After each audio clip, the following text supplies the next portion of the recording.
রাজ্যে সেরা 20টি খবর নিয়ে আমি অনুপ্রিয়া আপনাদের সামনে। মালদায় ফের গলা কেটে খুন। শনিবার সকালে আমবাগান থেকে রক্তাক্ত অবস্থায় উদ্ধার হলো এক ব্যক্তির মৃতদেহ। ঘটনা মালদার ইংলিশ বাজার থানার পাতালচন্ডী এলাকার।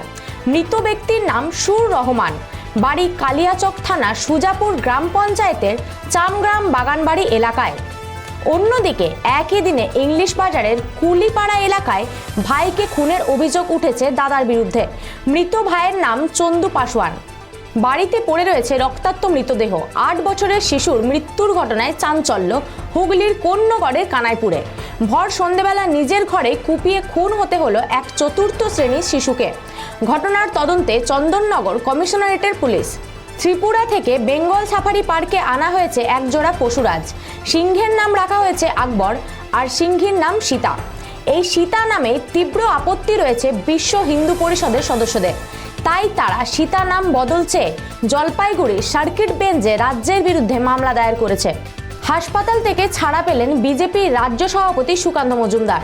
চলতি সপ্তাহে সন্দেশখালী অভিযানে গিয়ে অসুস্থ হয়ে পড়েন বিজেপির রাজ্য সভাপতি সুকান্ত মজুমদার। তড়িঘড়ি তাকে কলকাতার একটি বেসরকারি হাসপাতালে ভর্তি করা হয়। অবশেষে শনিবার সকালে ছাড়া পেলেন তিনি। পিকআপ ভ্যানের ধাক্কায় মৃত্যু হলো এক পুলিশ কর্মীর, আহত হয়েছেন আরেকজন। ঘটনাটি ঘটে উত্তর দিনাজপুরের ইসলামপুরে। আহতকে বহরমপুর মেডিকেল কলেজ হাসপাতালে ভর্তি করা হয়েছে। ঘাতক গাড়িটিকে আটক করে ইসলামপুর থানার পুলিশ। চালক পলাতক। বিজেপির এক্স হ্যান্ডেলে করা পোস্টে মা শারদাকে নিয়ে বিদ্রূপ করার অভিযোগ তুলে তীব্র নিন্দা করলেন তৃণমূল নেত্রী তথা চলচ্চিত্র অভিনেত্রী সায়ন্তিকা বন্দ্যোপাধ্যায়।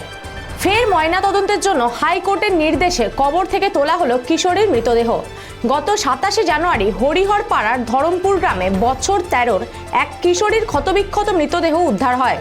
পরিবারের অভিযোগ ছিল তাকে খুন করা হয়েছে। ময়নাতদন্তের রিপোর্টে সন্তুষ্ট না হয়ে মেয়ের দেহের ফের ময়নাতদন্তের দাবিতে হাইকোর্টে আবেদন করেছিলেন পরিবার। কেন্দ্রীয় মহিলা সুরক্ষা কমিশনের প্রতিনিধি দলের পর এবার শিশু সুরক্ষা কমিশন সন্দেশখালীতে। শনিবার 4 সদস্যের শিশু সুরক্ষা কমিশনের প্রতিনিধিরা যান সন্দেশখালীতে। গ্রামের মহিলাদের সঙ্গে কথা বলে তাদের রিপোর্ট পেশ করবেন। চিটফান্ড সংস্থা অ্যালকেমিস্ট মামলায় জিজ্ঞাসাবাদের জন্য কৃষ্ণনগরের উত্তরের বিধায়ক মুকুল রায়কে 19শে ফেব্রুয়ারি দিল্লিতে ইডির পক্ষ থেকে তলব করা হয়েছে। তবে ইডির ডাকে সাড়া দিয়ে তিনি দিল্লি যাচ্ছেন না বলে সাফ জানিয়ে দিলেন তার ছেলে শুভ্রাংশু রায়। দীর্ঘদিন ধরে মেডিকেলের কোনো সুযোগ সুবিধা নেই। এরই প্রতিবাদে কলকাতা পৌরসভার বাজেটের আগে পরিষেবা স্তব্ধ করে দেওয়ার হুমকি দিল কলকাতা পৌরসভার ক্লার্কস ইউনিয়ন। মুখ্যমন্ত্রীর প্রশাসনিক সভা সফল করতে চন্দ্রপুরে তৃণমূলের প্রস্তুতি বৈঠক। রবিবার সিউড়ির চাঁদমারি ময়দানে রাজ্যের মুখ্যমন্ত্রী মমতা বন্দ্যোপাধ্যায় একটি পরিষেবা প্রদান অনুষ্ঠানে যোগ দেবেন এবং বিভিন্ন প্রকল্পের সুবিধা বুকারিদের সরকারি পরিষেবা প্রদান করবেন। নদিয়ার তেহট্টে ফের শুটআউট। দুষ্কৃতীদের গুলিতে জখম এক তৃণমূল কর্মীর। জখম অবস্থায় তাকে শক্তিনগর জেলা হাসপাতালে ভর্তি করা হয়েছে। অভিযোগের তীর সিপিএম আশ্রিত দুষ্কৃতীর বিরুদ্ধে।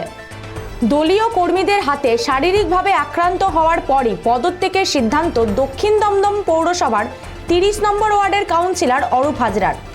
তার পদত্যাগপত্র পাঠিয়েছিলেন এসডিও এবং পৌরসভার চেয়ারপারসনের কাছে। 14ই ফেব্রুয়ারি সরস্বতী পুজোর দিন নিজের দলের কর্মীদের হাতেই আক্রান্ত হয়েছিলেন তিনি। রবিবার প্রশাসনিক সভা রয়েছে মুখ্যমন্ত্রীর সিউড়িতে। আর তার আগে সিউড়ির রাজপথে বিজেপি মহিলা মোর্চার বিক্ষোভ ঘিরে উত্তেজনা। সন্দেশখালী বাঁচাও, মহিলাদের সুরক্ষা দাও, এই দাবি নিয়ে শনিবার বিকেলে বিজেপির মহিলা মোর্চার তরফে প্রতিবাদ ও বিক্ষোভ মিছিল সংগঠিত হয়। শনিবার বিশ্বভারতীর পাঠভবনের পড়ুয়ারা উপস্থাপিত করল বসন্তের আবাহন অনুষ্ঠান। ফাল্গুন চৈত্র এই 2 মাস বসন্তকাল।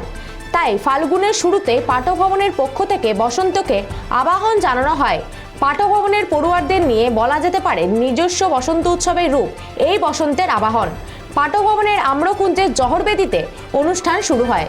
শনিবার থেকে দিল্লিতে বসছে বিজেপির 2 দিনের রাষ্ট্রীয় অধিবেশন।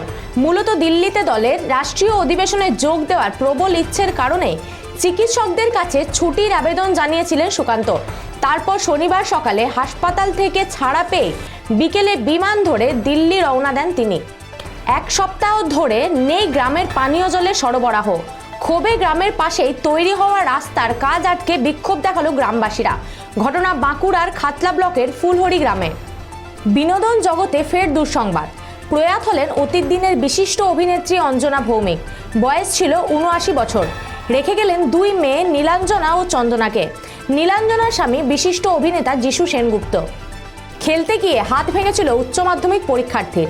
এক হাতে ব্যান্ডেজ এবং অন্য হাতে সেলাইনের চ্যানেল, তার মধ্যেও জীবনের বড় পরীক্ষা দেওয়ার জন্য মনস্থির করেছিল দক্ষিণ 24 পরগনার কাকদ্বীপের কাশীনগর হাই স্কুলের পরীক্ষার্থী সাহারাজ জমাদার।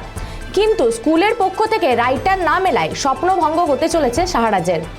ক্লাসরুমে গিয়ে অস্ত্র দেখিয়ে ছাত্রছাত্রীদের ভয়ভীতি দেখানো ও বিভিন্নভাবে হেনস্থা করার অভিযোগ উঠল মুর্শিদাবাদের শামশেরগঞ্জে 46 নম্বর শেরপুর প্রাথমিক বিদ্যালয়ের প্রধান শিক্ষকের বিরুদ্ধে। রাজ্যের সেরা 20টি খবর এখনকার মতো এ পর্যন্তই। পরবর্তী খবরের জন্য চোখ রাখুন খবর বাংলার স্ক্রিনে। খবর বাংলা, খবরের খবরদারি।